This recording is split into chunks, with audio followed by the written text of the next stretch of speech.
Opisyal nang iginawad sa Pinay boxer na si Ira Villegas ang bronze medal para sa women's 50-kilogram boxing event sa Paris Olympics. Natapos naman na ang Olympic journey ng Pinay weightlifter na si Vanessa Sarno na sumabak sa 71-kilogram division. Nakatutok si JP Soriano.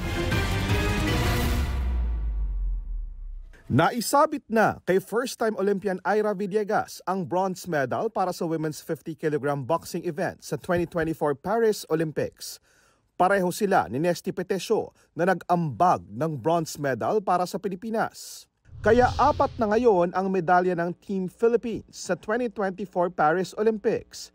Bigo man si Nesty na makuha ang target na gintong medalya, ipinagmamalaki at inspirasyon pa rin ang turing sa kanya ng kapwa-atleta. Sobrang proud po ako sa dedikasyon niya po sa larangan ng boxing. Na-inspira nila ako nung 2020 hanggang ngayon sa Olympics na to. Grabe yung hard work na ginagawa nila, kaya sobrang saludo po ako Sa August 12, nakatakdang umalis ng France si Carlos Yulo kasama ang iba pa nating atleta kabilang sina Nesty Petesio, Ira Villegas at Philippine Olympic Committee.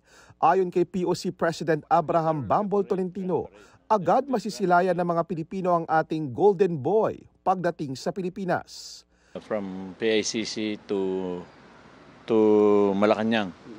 So may sariling float si Kaloy, medalist, and other Olympians and officials. Then pagdating ng Malacanang, dinner and some program and awardings. No? I think parang si Presidente ang sasalubong sa amin. Nauna nang sinabi ni Pangulong Bongbong Marcos na itatanong niya kay Carlos kung ano-anong uri ng suporta ang pwede pang maitulong ng gobyerno sa mga atleta.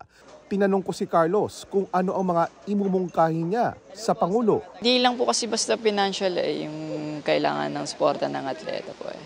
So if you really dig deep po, marami pong aspect talagang kaya pong masuportahan yung bawat atleta po . So siguro doon po yung mga... Doon ka sa sentro? Yeah, doon po ako sa center po. Natapos na rin ang Olympic journey ng Pinay weightlifter na si Vanessa Sarno na sumabak sa 71-kilogram division. Mula rito sa Paris, France at bilang bahagi ng Philippine Olympic Committee Media, JP Soriano, nag-uulat. Mga kapuso, patuloy na tumutok sa mga balita, mag-subscribe sa GMA Integrated News sa YouTube. Sa mga kapuso abroad, samahan niyo kami sa GMA Pinoy TV at www.gmanews.tv.